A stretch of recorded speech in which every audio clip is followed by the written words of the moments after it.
Chairman, I want to thank you, Mr. Chairman, for holding this hearing. The three witnesses we have before this committee today collectively pose, I believe, the single greatest threat to free speech in America and the greatest threat we have to free and fair elections. Yesterday, I spent a considerable amount of time speaking with both Mr. Zuckerberg and Mr. Pichai. I have concerns about the behavior of both of their companies.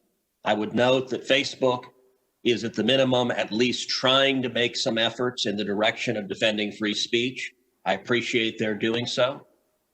Google, I agree with the concerns that Senator Klobuchar raised. I think Google has more power than any company on the face of the planet. And the antitrust concerns are real. The impact of Google is profound.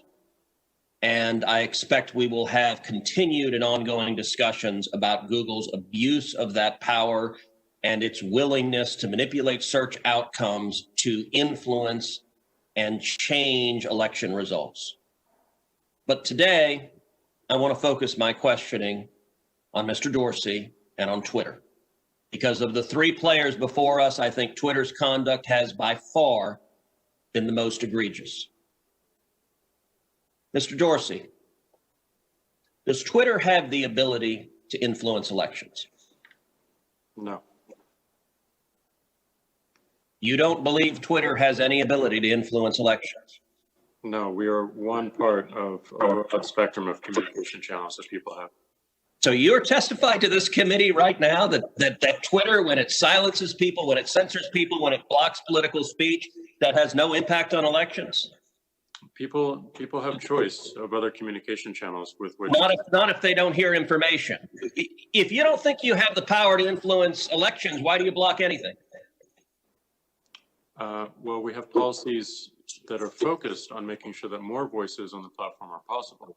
We see a lot of abuse and harassment, which ends up silencing people and having them leave from the platform. All right, Mr. Dorsey, I find your opening questions, your opening answers absurd on their face. But let's talk about the last 2 weeks in particular. As you know, I have long been concerned about Twitter's pattern of censoring and silencing individual Americans with whom Twitter disagrees. But 2 weeks ago, Twitter, and to a lesser extent, Facebook, crossed a threshold that is fundamental in our country. 2 weeks ago, Twitter made the unilateral decision to censor the New York Post in a series of two blockbuster articles, both alleging evidence of corruption against Joe Biden, the first concerning Ukraine, the second concerning communist China. And Twitter made the decision, number one, to prevent users, any user, from sharing those stories. And number two, you went even further and blocked the New York Post from sharing on Twitter its own reporting. Why did Twitter make the decision to censor the New York Post? We had a hack materials policy that we. When was that policy adopted? In 2018, I believe. In 2018, go ahead. What was the policy? So the policy is around limiting the spread of materials that are hacked. We didn't want Twitter to be a distributor for hack materials. We found that the New York Post, because it showed the direct materials, screenshots of the direct materials, and it was unclear how those were attained, that it fell under this policy. Now, so in your view, if it's unclear the source of a document, and in this instance, the New York Post documented what it said the source was, which it said it was a laptop owned by Hunter Biden that had been turned into a repair store. So they weren't hiding what they claimed to be the source. Is it your position that Twitter, when you can't tell the source, blocks press stories? No, not at all. Our team made a fast decision. The enforcement action, however, of blocking URLs, both in tweets and in DM, in direct messages, we believe was incorrect. And we changed it. Today, right now, the New York Post is still blocked from tweeting 2 weeks later. Yes, they have to log into their account, which they can do at this minute, delete the original tweet, which fell under our original enforcement actions, and they can tweet the exact same material in the exact same article, and it would go through.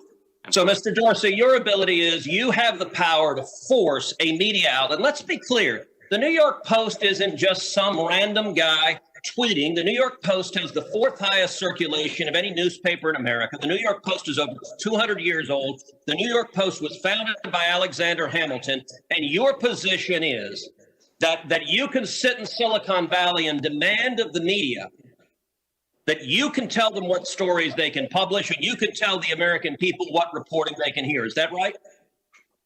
No, this was a, every person, every account, every organization that signs up to Twitter agrees to a terms of service.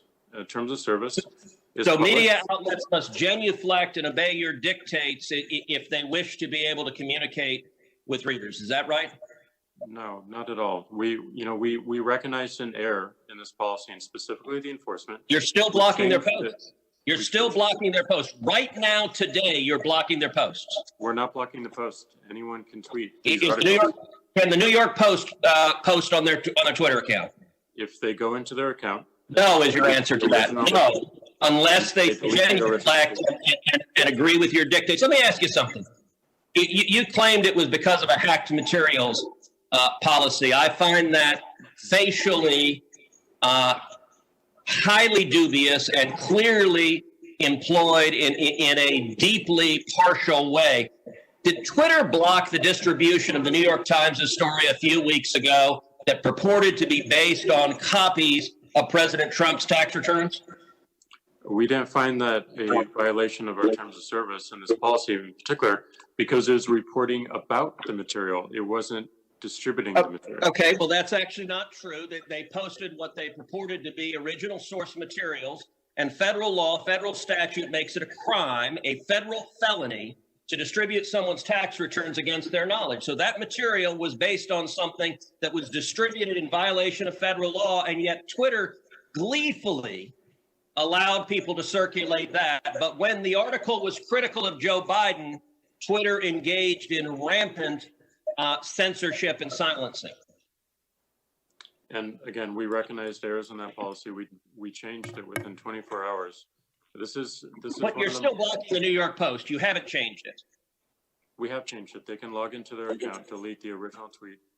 You forced a Politico reporter to take down his post about the New York Post as well. Is that correct? Within that 24-hour period, yes. But we, as the policy has changed, anyone can tweet. So Twitter takes the view you can censor the New York Post, you can censor Politico, presumably you can censor the New York Times or any other media outlet. Mr. Dorsey, who the hell elected you and put you in charge of what the media are allowed to report and what the American people are allowed to hear? And why do you persist in behaving as a Democratic super PAC, silencing views to the contrary of your political beliefs? Let's give Mr. Dorsey a few seconds to answer that, and then we'll have to conclude this segment. Well, we're not doing that, and this is why I opened this hearing with calls for more transparency. We realize we need to earn trust more. We realize that more accountability is needed to show our intentions and to show the outcomes. Thank you, Senator. So I hear the concerns and acknowledge them, but we want to fix it with more transparency. Thank you, Senator Cruz.